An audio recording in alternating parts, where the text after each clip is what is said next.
What is this show and why was it allowed? Statistically, most of you are not watching The Rehearsal on HBO Max, but your weirdest friends are watching it, and if they have tried to get you to watch it, they probably have done a very bad job of explaining it. You may have seen articles calling it the TV event of the decade, but even they struggle to explain what this show is about.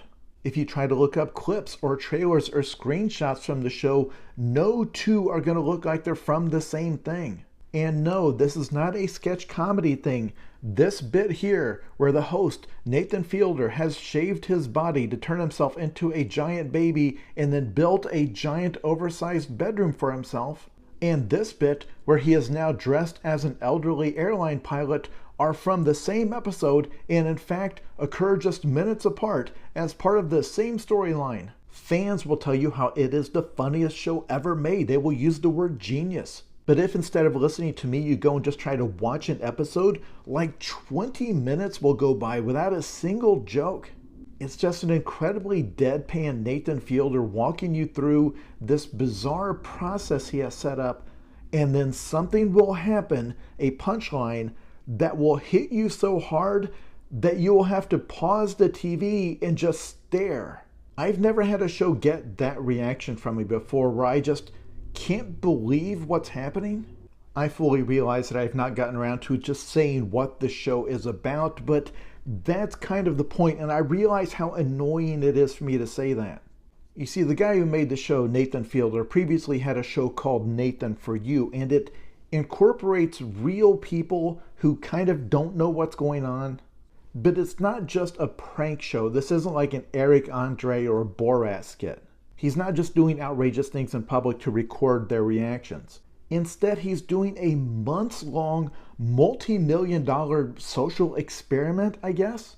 And ultimately, the subject of this experiment, or the target of the prank, however you want to see it, is you, the audience. Because there are so many layers to what he's doing that when headlines came out recently that one of the people he had unknowingly participate came out and complained that they didn't know they were the butt of the joke and felt like they were duped, I think there's an 80% chance that this is also part of the show. For example, if you watch the very first episode of the show, and there's only 2 seasons, it sets up a very simple premise. It presents itself as a reality show where what he's going to do is find people who have real difficult situations in their lives that need to be resolved with some sort of a confrontation. So what he's going to do is help that person rehearse this confrontation in advance so that they will have the confidence to go in and do it for real. Basically, letting them walk through all of the possible scenarios and all of the possible reactions. It sounds like a really interesting premise and kind of wholesome.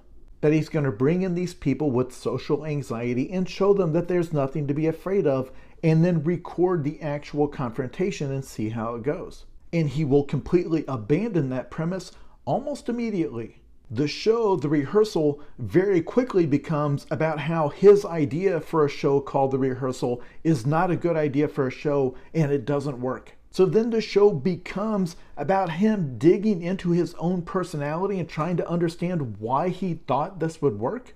And the whole thing with the questionable ethics of bringing people in and duping them and kind of making them the butt of the joke, he addresses that. Like, that becomes part of what the show is about. Is this okay to do to people? And then the whole thing just keeps getting weirder and weirder as you're following this person in their descent into madness. But it's not just random. He's not just throwing weird stuff at the screen. People wouldn't be calling it genius if he did that. It all ties together and it winds up making a point. I think this is one of those shows where I know for a fact that most of you, if you try to watch it, will hate it. And some of you will have your lives changed. Not only is there nothing else like this on TV, there has never been anything else like this, and for good reason.